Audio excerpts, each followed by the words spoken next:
If you're wanting to run insanely profitable Facebook ad campaigns, then you need to keep watching this video because I'm about to interview a guy named Josh Marsden, who is a 7-figure digital marketer. He runs a marketing agency called CVO Acceleration, and they manage over $300,000 per month in Facebook ad spend. Now in this video, we're going to be covering the 3 main strategies that he used to get a 1,500% return on investment for one of his clients. So keep watching this video. Stay tuned until the end where he is going to give you a really highly valuable freebie. Be sure to hit that thumbs up button below. Subscribe to the channel if you're not yet subscribed because I'm constantly putting out videos covering digital marketing and how to grow an e-commerce business. And then leave a comment below if you have any questions at all for me or for Josh. So now let's go ahead and jump into the interview.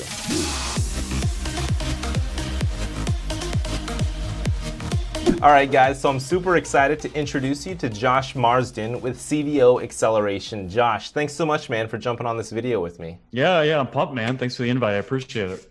Of course, of course. So Josh and I were on a phone call the other day and we were talking about some of the clients that we're working with and some of the really exciting projects that we're working on. And Josh was telling me about this client that he has that he is just crushing it for. Him and his team got like 1,500% ROI for this client. So Josh, tell me a little about that client and kind of the story of how you guys took that client from A all the way to where he's at now. Sure, yeah, no problem. So this client is a very successful, e-commerce client selling supplements, and they came to us in kind of early 2018, and they were basically running their own Facebook ad campaigns, and they saw some success, but they were hitting definitely some challenges with scaling. And on top of that, he's one of the co-owners, Tony, and Tony just wanted to save more time in his life and also in his business, and really refocus his efforts on other business activities, not just running Facebook ad campaigns. And then around that time too, he had his Facebook ad account shut down by Facebook. For pretty much no reason, and they didn't really give any support. If you've been through that, it sucks. And it does Facebook doesn't give you a lot of support, a lot of feedback, unless you're spending like millions of dollars per month on ads. That's the only way you get that level of support and feedback. And so after a little bit of fighting, Tony wasn't able to get his ad account back on, and he was finally like, you know what, I just need to hand off like these responsibilities to an agency that I can trust.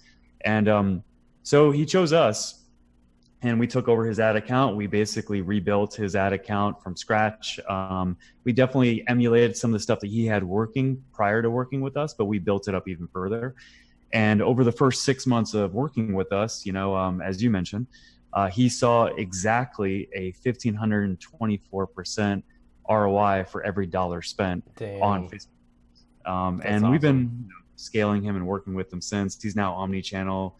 He's on Google now, and also Bing and Pinterest and Facebook. And we're getting awesome results for him. Not quite 1,500% overall, but now he has more than one channel driving sales in his business, and he's very profitable all across the board. That's awesome, man. So share with us, I don't know if you have an NDA or anything, but what's the name of his company, and what was one of those strategies that you implemented for him that was working so well? Maybe it was something he was already doing, but you optimized it and took it to the next level. Yeah, and he's okay with me sharing, most of the secret sauce, not all of it maybe, but it's Martin Clinic, martinclinic.com, so there's a number of different strategies that we've implemented into his Facebook ads account that led to that result. I've got 3 specifically that I could definitely share with your audience that I've prepped that I can really kind of go over. This way your audience gets some value out of this. Let's do it, Yeah, so the first one is really the authority engine. So basically what we've seen with Facebook advertising specifically is that you really have to leverage the entire customer value journey. Like, you can't just go to a target audience and say buy now on an offer, unless it's like a super incredible rare offer, but you shouldn't really try that. That's super rare when that works. You really should warm them up a bit, right? Exactly. Yeah. You have to really think through the customer value journey and really design what that looks like. And the first step to that is awareness. And, that's attracting the right people into your funnel, and positioning your brand to, that audience that you're attracting, and provide value up front. That's really like the summary of how to generate value, quality awareness in the customer value journey. And that's the first step, with our Facebook ad strategy with our clients, including Martin Clinic.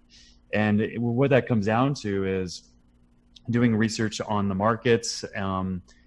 Sometimes it's easier than other companies. It just really depends on how much of an audience a company has. Like if they don't have an audience yet, then it comes down to doing competitive research, and also SEO research. If they already have an audience, then we can just do surveys and we can shortcut that process.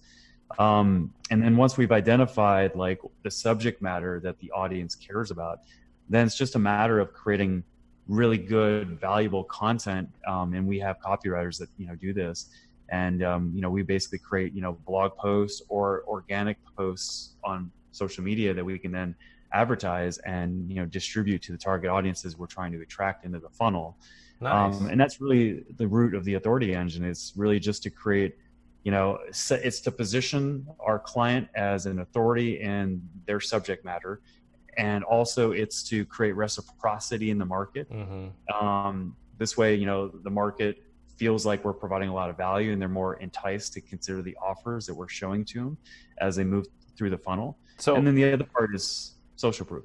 Go ahead. Yeah, for sure. Yeah. So I'm a huge content marketer as well. I love using content as a way to warm up that cold traffic, get their trust, familiarity, get some credibility for yourself, right? And then present an offer to them and try to convert them from just an audience member to a customer and all that kind of stuff. Blog posts, that's really great to hear. I love blog posts, and I'm a huge fan of video, so we like to use a lot of videos, creating a video version of just a blog post, right? Because people like to consume media in different ways. But let's just drill down a little bit more on that content strategy.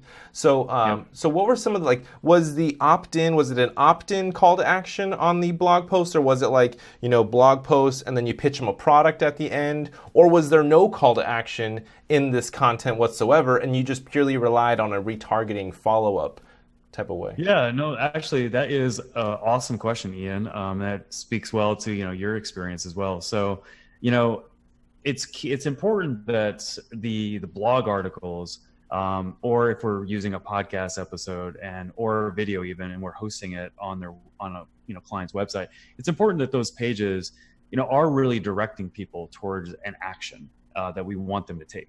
Whether it's a lead generation action with like a guide or a video training or a course, or whether it's an offer to a product that's related to the subject matter on the page itself. So we always have like a call to action. And actually, in most of our awareness ad campaigns for most of our clients, including Martin Clinic, we see a positive ROI, even though we're not even advertising an offer, we're advertising content. But the thing is that the content's so good, and it's and also the experience on the blog page itself is really optimized to convert people, that we're seeing a positive ROI for all the traffic we're getting from awareness ads. Call to action speaking, would you say you're putting call to actions on these blog pages, or are you just relying on call to actions in the follow-up, retargeting ads? No, call to actions on the actual page itself. With native ads in the actual content, either inside the article or on the blog or on the sidebar, and also at the end of the article as well. And we're always trying to find like the right offer to make that's relevant to the content. For example, in Martin Clinic's case, we have an article that talks about brain health. Well, then in the article, we're also advertising DHA, supplement for people to take so they can improve their brain health. And that's not a product that Martin Clinic actually offers, or is that what? No, it is. It is. Okay. Yeah. So then, and I have experience with that as well, and I love that way of marketing, advertorial type of thing, right? Where we make it look like a pure blog, but then our ads, we have like ads in there, and those ads are the call to actions. And what we usually do is, we'll do a mixture of image ads, we'll do hyperlink text, right, as like different call to actions. What we'll also do is like lead forms. So if they click on something, it will automatically scroll them down to a lead form. Now, were you guys doing lead forms, or were you purely just linking them over to a product offer page from those? It just depends on, the offer. If it's a free offer, then yeah, we would just basically have we usually use two-step, where there's the offer itself and a button, and they click on the button, and then the form comes up, and then they can put in their first name, their email address, and then they can obviously get sent, whatever that free offer is. But yeah, I mean, if we're not making like a paid offer, then that's the approach we take on the pages that we're advertising. Cool. Okay, so content marketing, that's strategy number one, really warming up that cold traffic. So let's jump into strategy number two. Yeah, so we call it the low-hanging fruit trick. And basically it's a retargeting strategy where we retarget everybody that has come to one of our e-commerce clients' website, and we have several different ad sets within this retargeting ad campaign at all times. And we're really segmenting how long it's been since they've been on the site, how long it's been since they've shown a specific behavior on the site, whether it's add to cart, whether it's initiate checkout, and then we're just playing with the numbers and optimizing on the back end to make sure that the client's ad spend is being spent wisely amongst all those ad sets, with the ad set that's producing the most ROI. Mm-hmm. Like, for example, just to kind of use a example here, with Martin Clinic, our biggest ad set was people that landed on the site that viewed a page or added to cart within 14 days. And so we had the most out of this entire ad campaign. For example, we had the most ad spend dedicated to this specific ad set because this ad set was generating a pretty significant 249.35% ROI. Wow. It's pretty awesome. Yeah. So I know. So that's a 14-day time window, and you said of them visiting the site or them adding to cart. So it's only the people added to cart 14 days? It's both. It's viewed content. Okay. Or added to cart in the last 14 days. Okay. So it's 14-day time frame. Now, when I've done short time frames like that, typically what happens is, because those are smaller audiences, your frequency is massively high. Now, is that what you guys had? Or did you just have massive audience size of those 14 people, so the frequency maybe wasn't that high? Well, there's two ways you can handle that. For one, you could set a frequency cap. You can actually set the frequency cap to 2 per day, for example. Mm-hmm. This way people don't get inundated, with the same ad over and over and over if it's a small audience. But then on top of that, in this case, Martin Clinic, they did have a good funnel. They did have a lot of people in their audience because, they're an established brand. They're, 7+ figure company. They did 2.2 million in 2017. And so, they definitely had a foundation, and that makes it obviously easy for us advertisers to get results when there's that much traffic already in play. Yeah, for sure. So yeah, 14 days. So I'd imagine 6-figure type people, over 100,000 people within that 14-day audience. Yeah, I mean, I'd have to dig into the data here. These are screenshots, but it was a pretty significant, warm audience for sure. Okay, cool. So strategy number 2, talking about retargeting, smaller audience. When I do smaller audience retargeting, my biggest thing is ad variety. I really like to have, because usually I don't do the frequency capping, which, by the way, guys, if you don't know how to set that up in Facebook, you want to use the reach campaign objective in order to do your frequency capping. I don't know if there's any other campaign objectives, Josh, maybe if you know, but basically, strategy number 2 is retargeting. Is there anything else to strategy number 2? Any other little golden nuggets with the retargeting strategy? This is more of a, the secret sauce isn't so much secret sauce. It's really just being, very technical and very well versed with the Facebook ads platform, and just, really managing, this ad campaign and distributing the ad spend dollars wisely based off data, and just doing it on a consistent basis. And then also just making sure to continue to test ad creative, fairly frequently, especially when you have a lot of traffic, because you want to refresh the ad creative. So this way the ads continue to perform and you never see like a decrease in performance. It's really what it comes down to. I mean, once you have it set up, which that obviously takes some technical prowess, but once you have it set up, then it just comes down to management and optimization to get this level of a result. So when you talk about, ad creative and stuff like that, that's kind of my way of saying ad variety. Now I like to have a pretty large variety of the ads, with retargeting 15 to 20 different ads. That way when they're seeing these ads over and over and over day after day, they're not seeing the same one and getting super annoyed of that one. Can you talk a little bit about your ad variety and how many different ads did you split test against? Yeah, so we always have 2 to 3, ads within every single ad set. And once we keep an eye on like CTR rates with these ads, and once we see ads really have declined, we don't just act right away reactively. We wait and we see if it's a trend, because it could just be a spike. And if it's a trend, then we flip out the ads, and we get other ad creatives created to replace the ad that is showing, a pretty steady decline. So does that answer your question? Yeah. So it's not so much of a quantity. Like I guess where we try to do like a quantity of ads, you're more doing it in a calculated way, where you're testing maybe 3 at a time, seeing how those play out, and then different 3 those play out, and kind of doing that. Is that? Yeah. I mean, well, I guess what I'm getting at is that our typical structure within a campaign is to have 2 to 3 ads within every ad set. And we don't refresh those 2 to 3 ads. What we'll do is we'll see how those 2 to 3 ads perform, and then typically we'll have to split test the top ad and always have 2 to 3 tests running within every single ad set. Okay.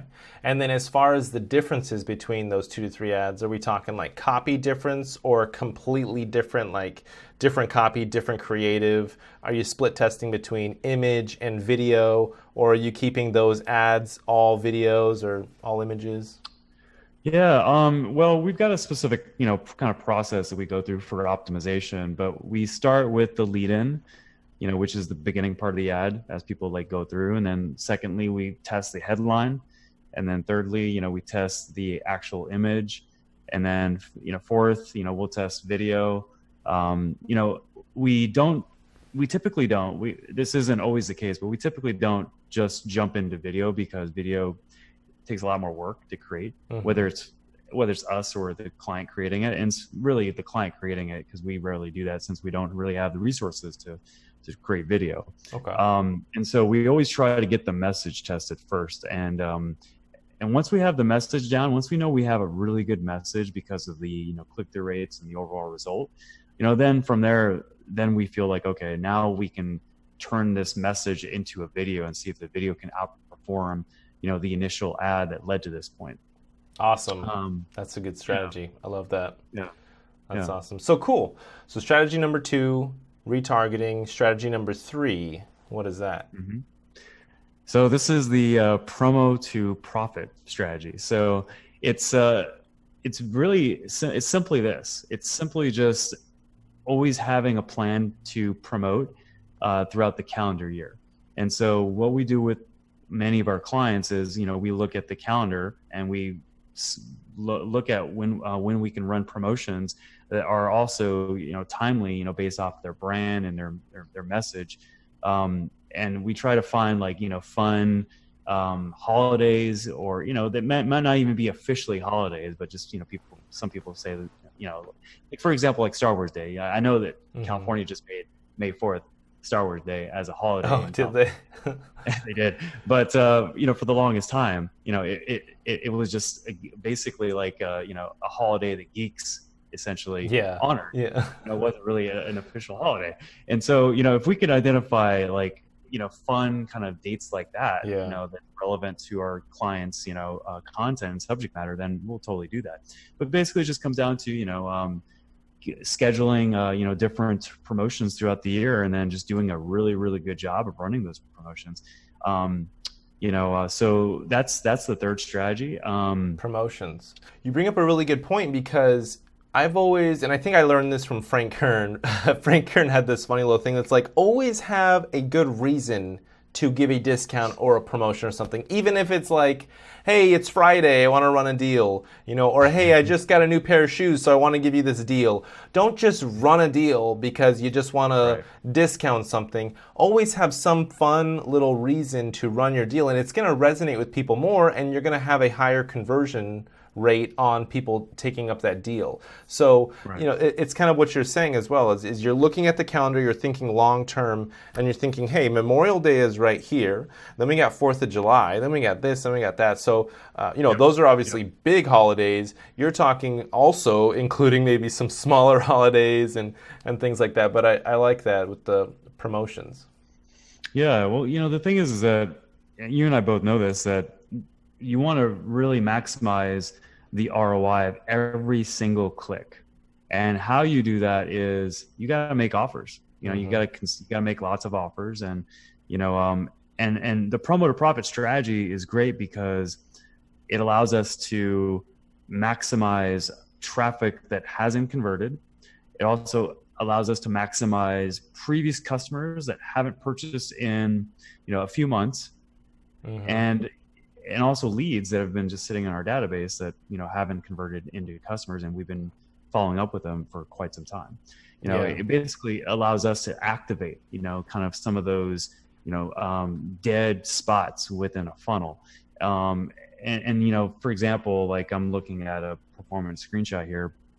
We ran a Father's Day sale for Martin Clinic, and we were able to do a pretty significant result. One ad set in particular, which was targeting people that have purchased in 180 days but haven't purchased in the past 30 days. We were able to get a 668.88 return on ad spend. So, that's 26,000 plus in revenue for, literally $39.85. So yeah, it definitely works. I love it because you're getting people to jump off the fence, right? If you've been on the fence for the long time, this is your time to jump off and take advantage. So you're getting people to take action. And that's really the biggest thing with marketing is getting people from just observing and consuming your content to then becoming that buyer. And, sometimes it just comes down to getting them to put their toe in the water and try you out. So if you got to discount your margins a little bit just to decrease that risk level for them, and it definitely works. But I would say, so two things. One, you definitely got to price anchor very well. You got to let them know this is normally $100 and this promo, you're saving a good amount. So if you didn't price anchor well enough, your discount isn't going to really mean much to them. And then two, you don't want to fall into the slippery slope of only getting people to take action when they're being offered a discount. So how do you guys kind of play around with not falling into that trap to only getting people to act on a discount? It's just retargeting, and segmentation. That's really what it comes down to. If we know who the hottest part of every business is that we're working with, and so we know not to target those people, and we know how to set that up. So this way, we're not cannibalizing ourselves basically by, offering a promotion to people that are going to buy anyway, right? Gotcha. Yeah, and then on top of that, we do a lot of lifetime value optimization. That's kind of where the CVO acronym comes from, customer value optimization. Okay. And that's just through implementing various funnels within businesses, not just the one upfront funnel for lead and customer acquisition, but multiple funnels throughout a business as well. And most of our clients are pretty, educated and acclimated to, it's not about just the immediate revenue. It's about the lifetime, value. So when you do promote and, you, like you said, you offer a discount to get people that haven't taken action in quite some time or ever to finally become a customer. Yeah, you might not necessarily, make a ton of money right away, but the lifetime value will play in, and then you will get that ROI. You'll get massive ROI if you're really maximizing lifetime value in your business. True. Yeah. And one of those things that you touched on a little bit ago was the exclusion part of it and not cannibalizing, your higher margin stuff. So that is super important. And even what you said, you're targeting 180 day, but you're excluding out the 30 day. So I think that's where a lot of Facebook advertisers fall short, is they forget about the exclusions, right? And one little thing on that is that when you're targeting cold traffic, sometimes it helps to exclude out your warm traffic, exclude out everybody who visited your site or engaged with your page, watched your videos. Exclude that out, because Facebook will naturally just run your ads to those people within your warmer audiences when you're really just trying to target those cold audiences. But Josh, you definitely have given us some great value, man. Any last things you want to add before we wrap this up? Any kind of call to actions? Where can they learn more about you? If anybody watching this, is interested in connecting with us, finding out more about how we can help them implement some of our strategies that I went over today and then some, I'm willing to offer a free 30-minute consultation, which is typically a $500 value. I'm also going to give you a free copy of my book, which is a $15 value. If you buy it on Amazon, it's $15. And then I also have a conversion flight rules guide that really kind of goes over how you can maximize your website and funnel conversions, which is worth about $20. And then also I'll give you 24 access to our Facebook ads SOP, which is a very detailed 44,000 word manual, basically, that I've created myself for my company and my team. So this way you can see inside our processes and see why we're so good at what we do for 24 hours. And that's, a $10,000 value, just because there's so much secret, value there. So overall value, for this is about $10,534.99. This is absolutely free. And all you have to do is just text Ian to 38470, and you'll be able to take advantage of this offer and book a call with us. Awesome. Yeah, that's pretty good value. I mean, over $10,000 for free. I think that's a pretty good value. So yeah, remember, text Ian, I-A-N, that's my name if you didn't know, to 38470. Okay, guys? So Josh, thank you so much, man, for taking the time, jumping on this video with me. Yeah, thanks for having me, man. Yeah, for sure. So guys, take advantage of that free offer, and I will catch you in the next one. Peace.